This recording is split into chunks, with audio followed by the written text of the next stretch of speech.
What it do, beautiful people? Welcome back to the YouTube channel. This is the Olele Salvador Network, and I am Emmanuel Sapun, but you can call me Olele Salvador. That's the same handle. You can find me on all social media platforms. Excited to be back, or I'm excited to be back because I got some great news for you guys, and this will be one of many to come. But before I share the news with you, please do want to subscribe to the channel, like any of our videos if they take your fancy. And don't forget to share the link or share the links if you may. Also, don't forget to subscribe to or don't forget to hit the notification bell so that you don't miss our next upload. Now, this news has been necessitated by the conversation I'm about to get into, and I feel like it's a gap we want to at least attempt to bridge, and that is to be able to strip down some of your favorite songs or strip down some of the music that Ghanaian talents are putting together, just to really give you a different insight to what you are consuming and what you are listening. Shout outs to the likes of Kojo Sheldon and the Code Mickey and Headless YouTuber and Lucas Trends, who are doing amazingly well with breakdowns and reactions and whatsoever. Over here, we like to call our analysis and reaction to the music that we feature on here stripped. STRIP''D. Okay, stripped. And it will be looking at, various angles to the music beyond the lyrics and what message they've been trying to send across in the music. Of course, we will take a closer look at the lyrics and what they attempt to mean, but we also take a look at, the composition of the record, the structure of the music, what type of effect or what type of skill was employed in the music, and so on and so forth. Now, myself, I am not too much of a music expert. Okay, I just have the ear, and by the grace of God, I have read wide and been mentored by people who are respectable people in the industry when it comes to music. And so we always want to cross check and run it by them. But I could obviously share fair knowledge of what I know so far, what I hear the record, similarities and what could be a sample or an interpolation whatsoever. We'll try our best to bring you, that type of quality on here at Olele Salvador Network. So please don't forget to subscribe to the channel. Now, why are we here today? We're going to talk about King Paluta's Makoma song, arguably and currently the biggest Ghanaian song in the country right now. It's everywhere. And the song was released about 2 weeks ago. I'm looking to outdo his former single release or his former release, Asada. I'm not too sure if it's met the crescendo of in terms of impact of Asada, but we'll get to that later. Most often, with such breakthrough acts or with such breakthrough songs, fans are always looking forward to your next record. They want to see if indeed you are who you say you are, or it's a fluke. Okay, and he's back with the bang, and we're going to be checking out Makoma. Now, initially, I wasn't going to do this. I was going to do this for a different song to start this particular episode. But I caught up with the conversation on social media where it was generated by a tweet. Okay, a tweet or a post, a Twitter account known as Pierre. And she says, and I quote, "That King Paluta song annoys me so much. Everywhere I pass, someone is playing or singing it." Baby girl, let me just tell you that King Paluta's song is not the first song to have that kind of effect. And that's why we are here to share our little knowledge about why it sounds annoying and why everybody is singing and jamming.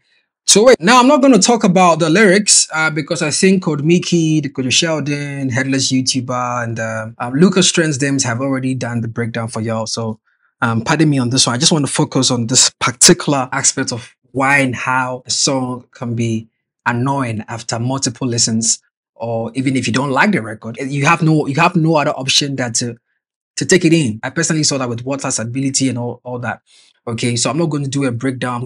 I'm not going to strip the lyrics. I'm just going to strip the science behind why records come off annoying, even if you haven't paid attention to the record. First of all, the record is an amazing record. The record is very Ghanaian. Okay, it's very authentically Ghanaian, if we must say.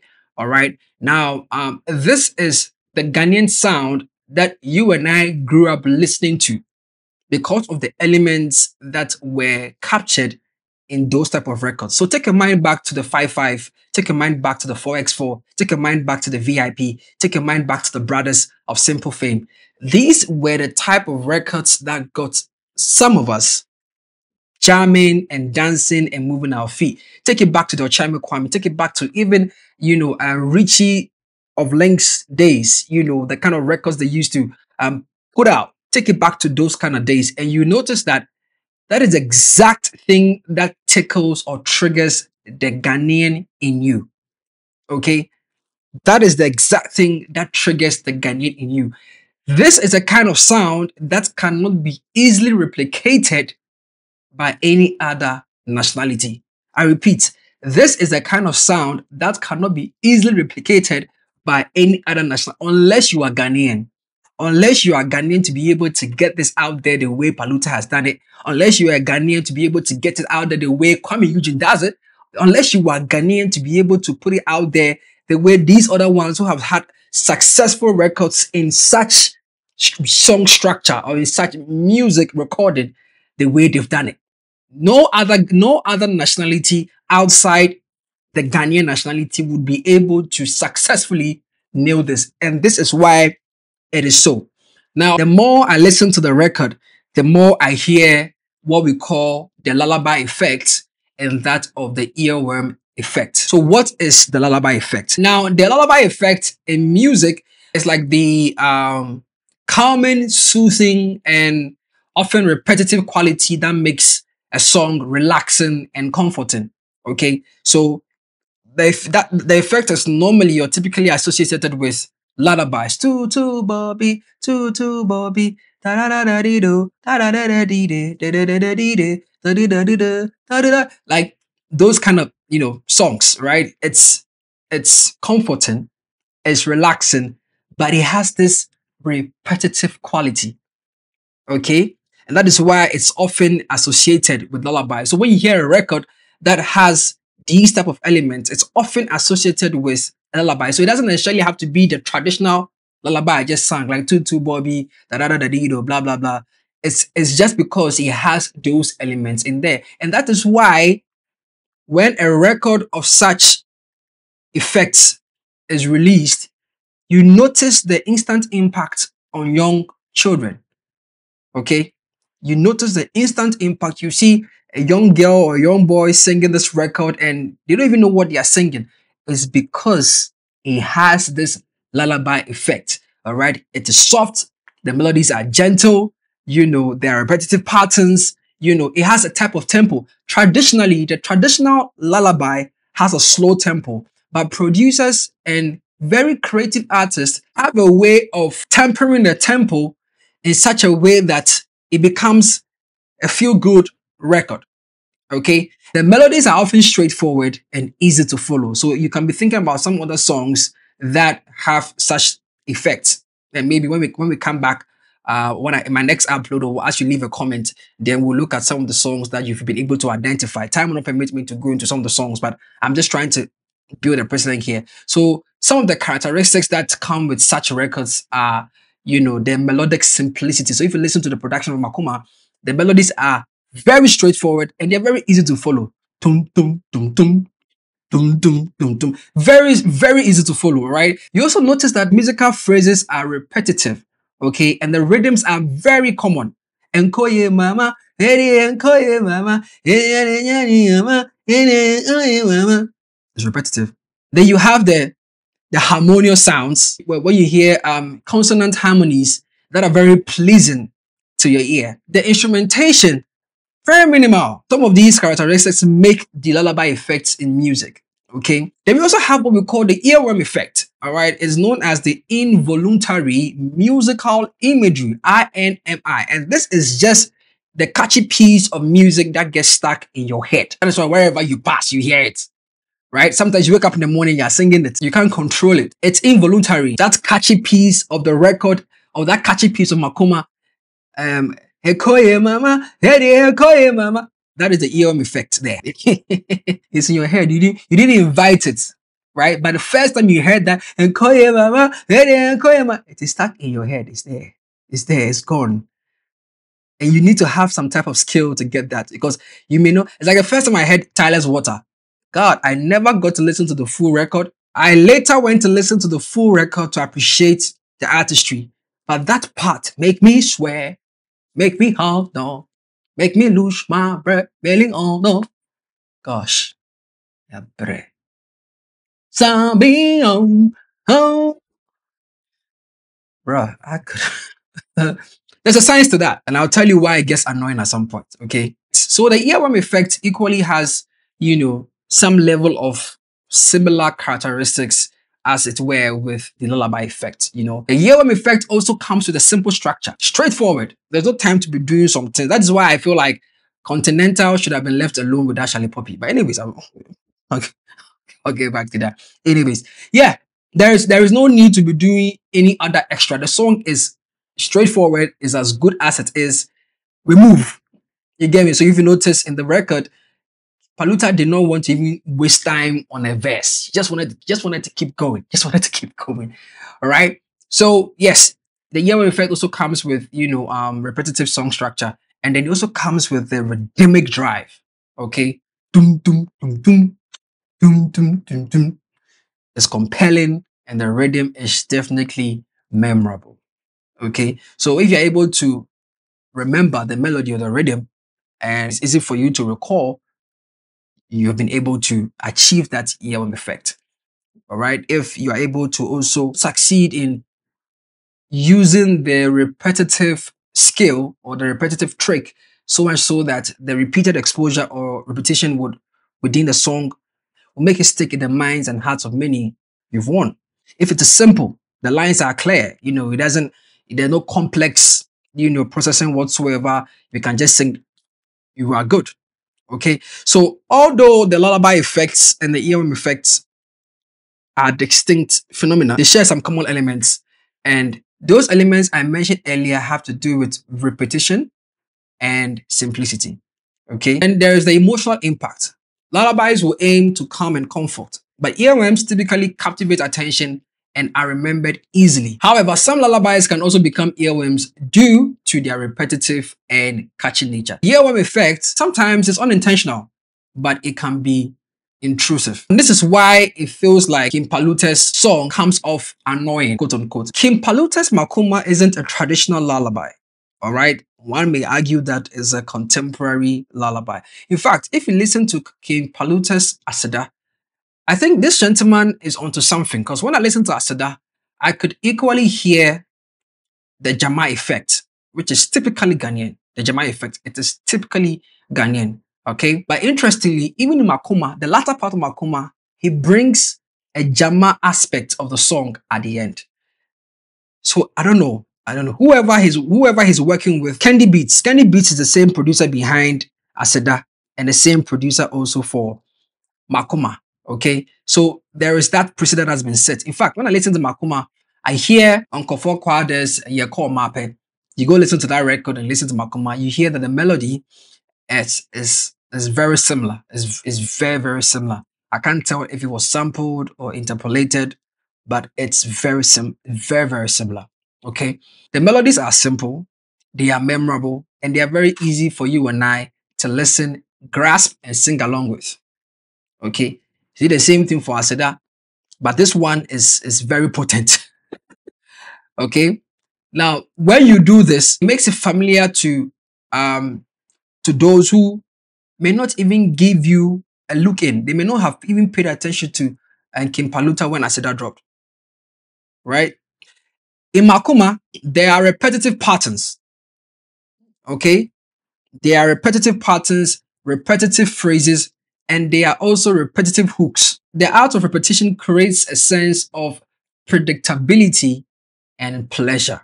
You also have the earworm effect where it's playing a very significant role in the song's instant popularity. The melodies are catchy. The hook in the song, mama, they are catchy. All right. These melodic lines stick in your head after just a few listens, and it makes the song very hard to forget. It's the type of record that you connect to an instant nostalgic moment, right? 10 years from now, 5 years from now, 7 years from now, You probably hear this record and then you immediately remember where you first heard it or where you first had a time of your life with. And if you had a heartbreak during that period too, you remember that as well. All right. But like I said, the repetition ensures that that part of the song is stuck in your head or is stuck in your mind. And that's what we call an involuntary recall. Okay. You don't have control. You don't have control of that. It's very involuntary. Okay. Now you're wondering why and how this is making the song popular and the appeal is widespread. It's because the combination of melodic simplicity and repetitive hooks make Makoma accessible and enjoyable for a wide audience, regardless of the demographic, regardless of the age. I saw a video of kids singing to the song. I'm sure they don't understand what they are singing. I'm sure they are not too sure what it meant, but they were singing with their tonsils and their lungs out, jamming to the song.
People of different ages and musical preferences will definitely find something to enjoy in the song. You're going to have people wanting to play the song over and over again and then have discussions about the song. These things give it the instant recall, what I call high replay value. And that is one of the key factors in making a song a hit. Then you look at the high life aspect of it, which is the social and cultural resonance that you identify when you listen to the song. The highlight version of it is the themes, the language. The song is definitely resonating well with our cultural and social context. This country is very relatable, and that's why the local audience, quote unquote, find it endearing. Now, this could be possible reasons why you find the song annoying. When a song with a strong earworm effect becomes popular, it is often played repeatedly on radio. So now, based on the factors and the characteristics I shared with you, you see why it has a replay value. All right. So they play it on radio, it's played in public spaces, and also amplified by the fans. All right. When you have such constant exposure, it leads to listener fatigue. That is where the song starts to become more annoying than enjoyable due to its ubiquity. Then there is the intrusiveness. The same qualities that make a song an earworm can also make it intrusive. So don't be too hard on Our Lady here. It's not her fault. One of the key things you need to remember that this effect, especially the earworm and lullaby effect, when they pair up beautifully and they enter into the mind involuntarily, trouble don't come. Because it's an instant intrusive record. That is the good and bad side of an earworm that sometimes you have to do more to deal with. It's everywhere. It's found itself in your mind. It's found itself in your heart. It's found itself in your head. And you just can't let it go.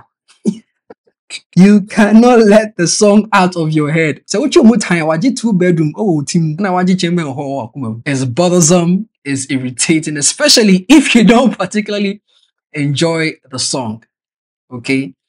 The repetition or the repetitive aspect of it, that makes the song catchy, also makes it annoying. It's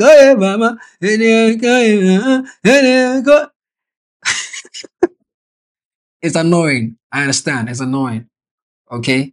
So, I mean, people may argue why, especially for those who who listen to a wide range of music or listen to a wide range of records, they think, the song perhaps lacks, some level of variety or it's become monotonous after multiple listens. I'm just trying to give an example of why some people may not really gel with it. There are people who enjoy it on the first listen, but the way it's being blasted all over the place, it moves away from being something that you could enjoy to being something that you once enjoyed and found annoying, or you didn't enjoy at all, but because of how widespread and how it's hijacked every possible public space you find yourself in, makes it very annoying.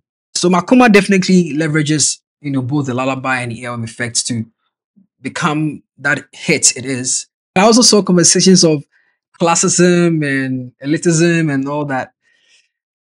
That would be another video for another day. I think I'll get my brother Nako Jumula to talk about it because that also exists. There are some records that people would expect some people to do, or there's some records that in the eyes of many or in the ears of many should fit their favorites. Okay. Because someone like Kwame Eugene has suffered that a lot, but this is not about classism or elitism. I just thought it was an opportunity for me to share with you why you think or why it comes off annoying. Okay, it comes off annoying. Make me swear, make me harder, make me lose my breath, make me harder. That song vexed me past. Sabio, oh, Sabio, oh. That song vexed me past. It vexed me past. You get me? But as I read and I did my research, I got to understand, because you see, the more you talk about it this way, in your bid to make it infamous, arguably infamous, right? The more the conversation about the song spreads, the more you give the song credence to do what it's supposed to do, in the hearts and minds of many. And the beautiful thing about such records is when you listen to the song and it becomes annoying on the first listen, it gets to a point you have no option than to receive and accept. When artists get into that bag, it's a blessing. A few artists are able to unlock it multiple times consistently. Okay. So madam, I'm so sorry. We've all been there before. I'm telling you, but there's always an effect. There's always a science to it, and that is what you are probably experiencing together with other people who feel the same way. But I don't think the song is a bad song at all. I think it's doing what it's supposed to do, and I'm happy for the man, King Paluta. Okay, so this is how we're going to draw the curtains down on today's edition of today's episode of Stripped right here on OSN. I'll be back again with another episode. So please do well to subscribe to the channel, hit the notification bell, like the video, share this video, let someone know something new or let someone learn something new about how you and I consume music. The name is Olele Salvador, or that's where you can find me, but the name is actually Emmanuel Sapon. I'll see you same time. Bye-bye.